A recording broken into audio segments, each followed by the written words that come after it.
जंगल में रह जयाम आदिवासी जंगल रखवाला रे।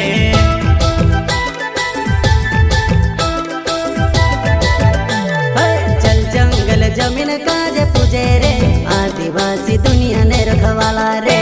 बाप देव खतरी काज पूजे रे आदिवासी सबसे निराला रे।